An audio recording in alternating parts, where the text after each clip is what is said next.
We're back on the Escalade, you know, getting it ready for that cross-country holiday trip. I told you guys I was going to keep more updates on this build. I keep forgetting to put an intro, so here's the intro. Before I update you on the current progress, let me show you some clips of how we got to this point. So we're at the end of day 2, and the conclusion is it is a rusty pile of crap. It is flaky everywhere. It's gross. It's very gross. We accomplished getting the transfer case out, the front differential, which is tore apart outside because there was nothing to salvage from the front differential that we could use.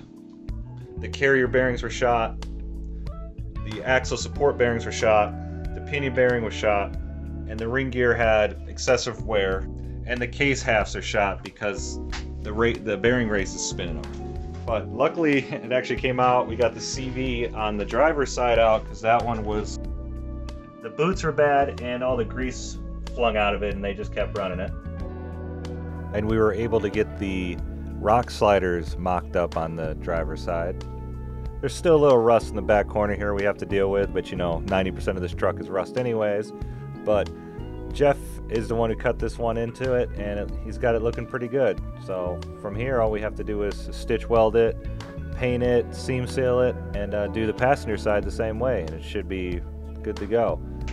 And then on the passenger side, where the biggest rust hole in the floor was, where the actual frame support is, or where the frame support was, this was eventually cut out, rebuilt, and made stronger than what the factory had.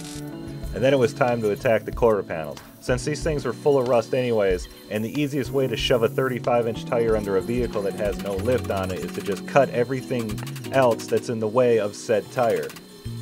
But what's left is a very jagged edge, so we fold in the inner quarter panel around the outside edge, then weld the seam together, and then we'll grind it back and do a little bodywork magic to it to make it look pretty. So we got the pinch welds welded up. This is going to get a little body work to seal it back up, but the plan is once we get the rock sliders on front and rear, I was going to make an exo cage bar that goes across here, and eventually it'll tie into a bigger exo cage, so we can have like a roof rack that's a little stronger than whatever this chrome monstrosity is. I'll give it that overlander look. So we're on day 4 of working on the Escalade. So far we found that we can't use a transfer case, we can't use the differential in the front because it is completely wore out inside. We really didn't even want to leave the independent front suspension, but trying to find a driver's side drop front axle in California is proving to be difficult unless you want to spend retail prices, which so far the only axle that would really work is a Ford axle out of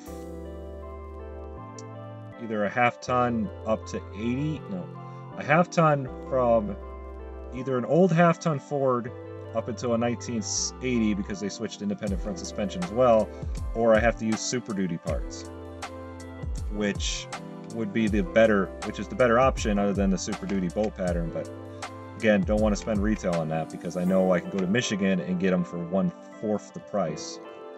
So I went to a couple junkyards today looking for parts, but the junkyards were calling the front axle in a full assembly with spindles and everything, even though I was just trying to get the center carrier, which is just where the CVs bolt to, which should have been only about $86, but they wanted to charge $190 for it.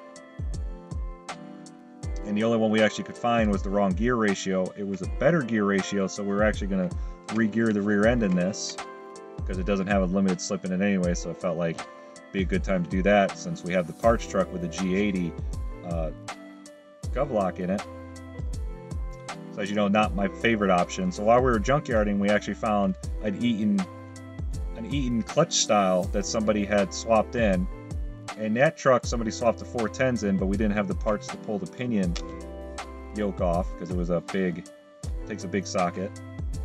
So we just grabbed the center section, but after they wanted to charge us so much for the differential, I was just like, this is adding a lot of extra work and adding a lot more price, adding a lot more to the budget that I just didn't have. But we came back and did some more work on the truck. I'm in the truck right now, if you can't tell. Here, let me show you some work.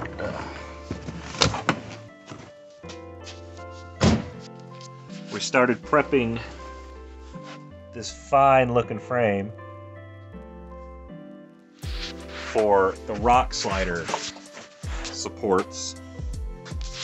Instead of just welding plate, we decided just to go with like a whole skid plate steel reinforcement. I still haven't fixed my little mess over here, but we also got, since it didn't help that it's been raining for the last 2 days, and we can't even keep the shop much over, like right now it's only 55 degrees, which means when it's raining we have to keep the hot rod inside. Not a lot of room to work around here. Even the shop in Ontario was only 49 degrees inside, so we actually were there for a while and decided this isn't going to work. We have to waste too much propane to keep it warm. So what are we down to? We're down to a little over a week to find parts. I've already sourced a front differential. I have to just go pick it up. I still don't know what I'm going to do about a transfer case. Yeah, I really don't know what to do about a transfer case. Even if I wanted to just spend a bunch of money on it, it's not. There's none actually available. I'm looking for a 261 manual shift floor shift, a 261 manual floor shift transfer case, which is not very common. It only really came in base model Silverado 4x4s, which just finding 4x4s in this state is just aggravating. I'll figure it out. Stay tuned. Hey, thanks for watching. I know this is kind of a new channel, but if you like what you see, please support us by liking or maybe even subscribing. It would be much appreciated.